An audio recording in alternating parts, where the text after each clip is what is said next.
রূহটাকে বার করার জন্য এভাবে ছিঁড়ে ছিঁড়ে কুটি কুটি করে বার করতে থাকে। রূহ বার হতে চায় না, ভয় খায় ভয়ঙ্কর ভয়ঙ্কর ফারিস্তা দেখে।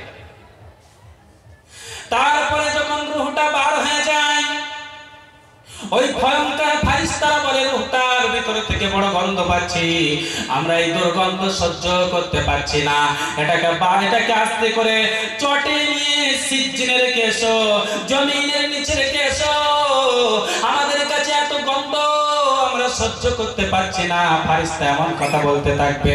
আল্লাহর নবী বলে, মুমিনদার ব্যক্তির রূহ যখন কবজ করা হবে, এই সাইডে ডান সাইডে রহমতি ফারিস্তা, বাম সাইডে রহমতি ফারিস্তা, যতদূর পর্যন্ত তাকিয়ে থাকবে ততদূর পর্যন্ত রহমতি ফারিস্তা লাইন দিয়ে থাকবে। আর ওই ব্যক্তি এমত অবস্থায় খাটের বিছানার উপরে শুয়ে থাকবে, আর ওই ব্যক্তির আত্মীয় স্বজন চতুর্দিকে থাকবে, আত্মীয় স্বজনদের দিকে তাকাবে না, খালি চোখটা উপরের দিকে থাকবে। এমনকি বর্ণনা এসেছে নবীজি ওই ব্যক্তির পাশে উপস্থিত থাকবে। রহমতি ফারিস্তা চতুর্দিকে, রহমতি ফারিস্তাদের দেখে আনন্দ পাবে। তুমি আর কোন আত্মীয় স্বজনদের দেখে আর মন থাকবে না, আর এত আনন্দিত হবে। আনন্দিত হওয়ার পরে যখন তার রূহটাকে বার করা হবে, আল্লাহর ফারিস্তারা বলবে, রূহটাকে আমার কাছে দিয়ে দাও, এই রূহ থেকে এত সুগন্ধ পাচ্ছি, সুবাস পাচ্ছি, রূহটা আমার কাছে দিয়ে দাও। আর ওই সময় জান্নাতি কাপড় নিয়ে, জান্নাতি সুগন্ধ নিয়ে রূহটাকে এভাবে পেঁচানো হবে, ইলমিনের উপরের দিকে নিয়ে যেতে থাকবে। আজরাইল আলাইহিস সালামকে রিকোয়েস্ট করা হবে, মালাকুল মউত, আজরাইল আলাইহিস সালাম রূহটা আমাদের কাছে দিন। আজরাইল আলাইহিস সালাম রূহটাকে দিয়ে দেবে। প্রথম আসমান, দ্বিতীয় আসমান, তৃতীয় আসমান, চতুর্থ আসমান, পঞ্চম আসমান, এভাবে উপরের দিকে নিয়ে যাবে। সিজ্জিনে রাখবে না, ইল্লিনে রাখবে, ভালো আত্মা যেখানে থাকে সেখানে রাখবে। সবাই মারহাবা জানাইতে থাকবে। আল্লাহর বান্দা বড় খুশি হয়ে যাবে।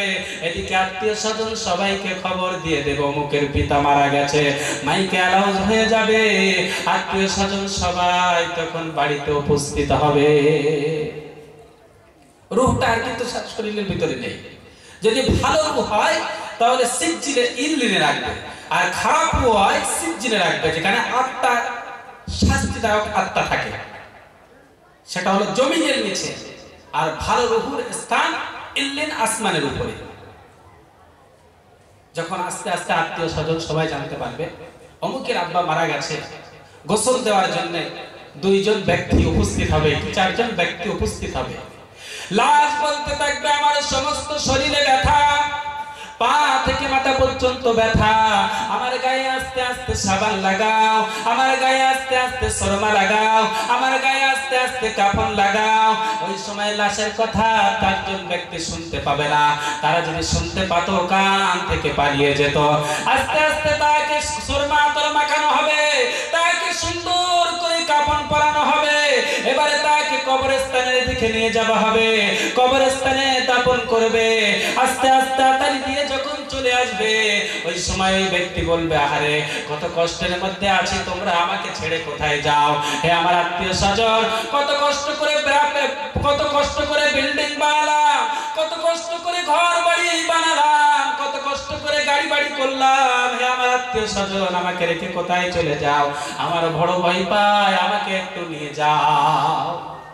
আত্মীয় স্বজনরা কেউ শুনতে পায় না। যখন আস্তে আস্তে চলে আসবে, কবর ওই ব্যক্তিকে বসানো হবে, জুতার ভিতরে আওয়াজ পর্যন্ত শুনতে পাবে। ওই ব্যক্তিকে বসানো হবে, তার শরীরের ভিতরে রূহ প্রবেশ করানো হবে। যদি ভালো ব্যক্তি হয় তাহলে ইল্লিন থেকে রূহটাকে নিয়ে তার শরীরের ভিতরে প্রবেশ করানো হবে। আর যদি খারাপ ব্যক্তি হয়, সিজ্জিন থেকে রূহটাকে নিয়ে তার শরীরের মধ্যে প্রবেশ করানো হবে। তাকে আস্তে আস্তে বসানো হবে। ওই ব্যক্তিকে জিজ্ঞাসা করবে, বলো আল্লাহর বান্দা, মান রব্বুকা, তোমার রব কে? আবার জিজ্ঞাসা করবে, ওমা দীনুকা, বলো বান্দা তোমার দিন কি? বান্দা বলবে, আল্লাহ রব্বি, আমার রব হলো আল্লাহ। বান্দাকে আবার কোশ্চেন করা হবে, আমার বান্দা, আল্লাহর বান্দা জলদি করে বলো তোমার দিন কি? ওই সময় বলবে, আল ইসলাম দীনি, আমার দিন হলো ইসলাম। সঙ্গে সঙ্গে রাসূলুল্লাহ কবরের ভিতরে উপস্থিত থাকবে। মুমিন ব্যক্তিকে ওই রাসূলুল্লাহর দিকে তাকিয়ে তাকিয়ে দেখানো হবে, মা কুনতা তাকুলু ফি হাদার রাজুল, ও আল্লাহর বান্দা তাকিয়ে তাকিয়ে দেখো আর এই ব্যক্তি সম্পর্কে তোমার ধারণা বলো। বান্দা যদি মুমিন হয় উত্তর দেবে আব্দুল্লাহ ওয়া রাসূলুল্লাহ। আর যদি কাফের হয় তাকে জিজ্ঞাসা করবে মান রব্বুকা, বলো তোমার রব কে, বলতে পারবে না। আবার জিজ্ঞাসা করা হবে বলো বান্দা মা দিনুকা, তোমার দিন কি, বলবে লা আদরি। জিজ্ঞাসা করা হবে মা কুনতা তাকুলু ফি হাদার রাজুল, এই ব্যক্তি সম্পর্কে তোমার ধারণা কি, বান্দা বলবে লা আদরি, আমি কিছুই জানি না। এভাবে চিল্লাইতে থাকবে আর বলবে কিছুই জানি না। আসমান থেকে একজন ফেরেশতা ঘোষণা করে দেবে পাকড়াও করো, কবরের ভিতরে জাহান্নামের সঙ্গে সুড়ঙ্গ রাস্তা বানাও, কবরের ভিতরে বিষধর সাপ ঢুকিয়ে দাও। দুইজন ফেরেশতা কবরের ভিতরে প্রবেশ করবে, তারা চোখে দেখতে পায় না, কানেও শুনতে পায় না, তারা এমন ভাবে প্রহার করবে, এত আঘাত করতে থাকবে, একবার আঘাত করার কারণে, একবার মারার কারণে 40 ফুট নিচে ওই লাশ ঢুকে যাবে। যে লাশকে দেখলে আপনার মায়া লাগে, সেই লাশ একবার প্রহার করার পরে 40 ফুট দূরে চলে যাবে। আবার মুমিন ব্যক্তির জন্য উপর থেকে ঘোষণা করে দেবে, যতদূর পর্যন্ত ওই ব্যক্তি দৃষ্টিপাত করতে পারবে, যতদূর পর্যন্ত কবরকে প্রশস্ত করে দাও, যতদূর পর্যন্ত এই ব্যক্তি দেখতে পাবে, যতদূর পর্যন্ত প্রশস্ত বানানো হবে। কবরের ভিতরে সুন্দর সুন্দর লাইট লাগানো হবে, কবরের ভিতরে জান্নাতের প্রসাদ, জান্নাতের হাওয়া, জান্নাতের বিছানা সবগুলো বিছিয়ে দেওয়া হবে। ওই ব্যক্তি আরামের ঘুম ঘুমাইতে থাকবে। ইসরাফিল আলাইহিস সালামের দ্বিতীয় বাঁশিতে ওই ব্যক্তিকে জাগানো হবে, আল্লাহর বান্দা উঠে পড়ো, এবার বিচার হবে। ওই ব্যক্তি বলবে আহারে আমাকে জাগালো কেন, আমি তো কত আরামে ঘুমাচ্ছিলাম, এমন আরামে ঘুমাচ্ছিলাম, নতুন বিবাহ করলে যে আরামে ঘুমায় তেমন আরামে আমি ঘুমাচ্ছিলাম। তখন আল্লাহর ফেরেশতা বলবে ওয়াহদার রহমান ওয়া সাদাকাল মুরসালুন, এটা মহান মালিকের ওয়াদা, নবী আলাইহিস সালাম তোমাদের কাছে বার্তা পৌঁছায়নি। তখন ওই ব্যক্তি উঠবে, আনন্দের সঙ্গে উঠবে, কিয়ামত সংগঠিত হবে। কবরের জন্য আমরা বারবার প্রস্তুতি নেই। কবর আমাদের জন্য ভাবে বলতে থাকে আনা বাইতুত তুরাব, আনা বাইতুত তিন, আনা বাইতুত দুদ, আনা বাইতুল আহতা। বান্দা আমি অপরিচিত ঘর, আমি সাপ বিচ্ছুর ঘর, আমি একাকিত্ব ঘর, আমার ভিতরে আসার আগে সাবধানতা অবলম্বন করো। কবর থেকে ইসরাফিল আলাইহিস সালামের বাঁশি হবে, প্রথম বাঁশি, দ্বিতীয় বাঁশি, কিয়ামত সংগঠিত হবে। আমি একটু একটু টাচ করে আস্তে আস্তে বিদায় নিচ্ছি। কিয়ামতের ময়দানে সব এক জায়গায় উপস্থিত হবে।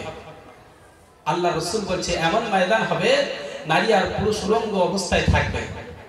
আমাদের আয়েশা বলছে আর রিজাল ওয়াল নিসা ইয়ানজুরু বা'দুহুম ইলা বা'দ, একে অপরের গুপ্তাঙ্গ দেখতে থাকবে। ইয়া রাসূলুল্লাহ এটা কেমন করে হয়? আল্লাহ রাসূল বললেন এত বিপদের মধ্যে থাকবে, একে অপরের মধ্যে দৃষ্টিপাত করার মতো সুযোগ পাবে না। কিয়ামতের ময়দান এমন ময়দান, মানুষদেরকে সেখানে উপস্থিত করা হবে। যারা মুমিন থাকবে তারা কিয়ামতের ময়দানে আরশের নিচে থাকবে, আর যারা কাফের বেদিন থাকবে, ঈমান হারা থাকবে, তাদের শরীর থেকে ঘামগুলো ঝরতে ঝরতে কারো গলা, কারো গালাসি, কেউ সাঁতার কাটতে থাকবে।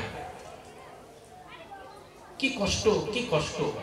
কিয়ামতের ময়দানে আমরা যেমন পায়ে হেঁটে যাই না, অনেক ব্যক্তি মুখ দিয়ে হেঁটে যাবে কিয়ামতের ময়দানে।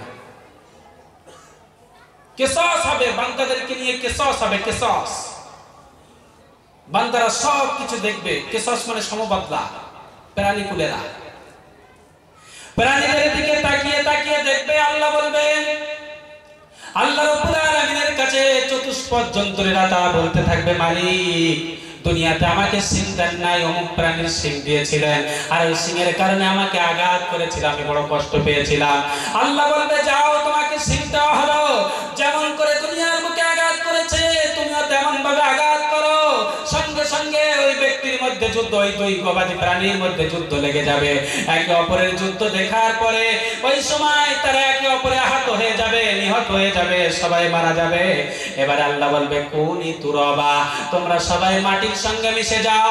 বান্দাগুলো সব দেখতে থাকবে, দেখার পরে বলবে ইয়া লাইতানি কুনতু তুরাবা,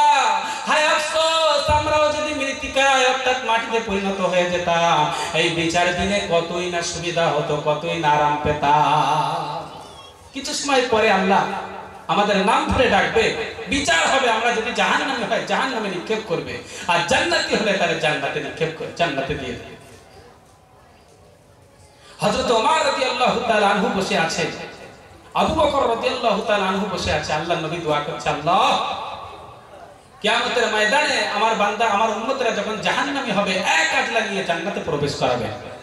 হযরত ওমর বলছে, ইয়া রাসূলুল্লাহ আরেকবার করুন না। হযরত আবু বকর বলছে, না করবেন না। দুই শায়েখের মধ্যে মতদ্বন্দ্ব দেখা গেল। আল্লাহর নবী বললেন, সাহাবী, আল্লাহ রাব্বুল আলামিন যখন কুদরতি হাত জাহান্নামের ভিতরে ঢুকিয়ে দেবে, এক আজলা নিয়ে যখন জান্নাতে দিয়ে দেবে, একটা মুমিনদার ব্যক্তি জাহান্নামে থাকবে না। জোরে বলুন আল্লাহু আকবার। লা ইলাহা ইল্লাল্লাহ মুহাম্মাদুর রাসূলুল্লাহ, এমন পড়া ব্যক্তি যার সরিষার মতো, সরিষার দানার মতো ঈমান থাকবে, যার অন্তরে সেও জান্নাতে হয়ে যাবে। আল্লাহ রাব্বুল আলামিন আমাদের যেন বিশ্ব নবীর সুপারিশে প্রথম চান্সই জান্নাত নসিব করে দিন, আল্লাহুম্মা আমিন। এটা মাদ্রাসা। কবরের ভিতরে একজন যুবক থাকবে, যুবক তাকে যখন প্রশ্ন করা হবে, মান রব্বুকা ওয়া মা দীনুকা ওয়া মান নাবিয়ুকা, লাস্ট প্রশ্ন করা হবে মৃত ব্যক্তিকে। ওই যুবক তখন উত্তর দিয়ে দেবে। নাকির আর মুনকার জিজ্ঞাসা করবে, হে আল্লাহর বান্দা, কোথা থেকে এসেছো? তোমার পরিচয় কি? কেন আমাকে ডিস্টার্ব করছো? ওই সময় যুবক বলবে, আমার পরিচয় জানলে তুমি ঘাবড়ে যাবে, আমার পরিচয় জানার কোনো সুযোগ নাই, আমার পরিচয় জানার তোমার কোনো দরকার নাই। বান্দাকে ওই সময় জিজ্ঞাসা করবে, এই ব্যক্তিকে আমি জিজ্ঞাসা করছি মান রব্বুকা, তুমি উত্তর দিয়ে দাও। আমি জিজ্ঞাসা করছি ওমা দীনুকা, তুমি উত্তর দিয়ে দাও। কেন তুমি ডিস্টার্ব করো? কেন আমার কাজে অসুবিধা করো? তুমি এখান থেকে সরে যাও, তোমার পরিচয় জানা। সঙ্গে সঙ্গে পরিচয় দিয়ে দেবে, আমি হলাম কোরআনুল কারীম। এই ব্যক্তি আমাকে তেলাওয়াত করতো, আমাকে পাঠ করতো, আমাকে পৌষের ঠান্ডায় ওযু করে তেলাওয়াত করার কারণে, আমাকে বৈশাখের গরমে তেলাওয়াত করার কারণে কবরের ভেতরে যুবক হয়ে গেছি। এই ব্যক্তিকে যত প্রশ্ন করবে আমি কোরআনে কারীম সবটাকে উত্তর দিয়ে দেব। আল্লাহ রাসূল বললেন,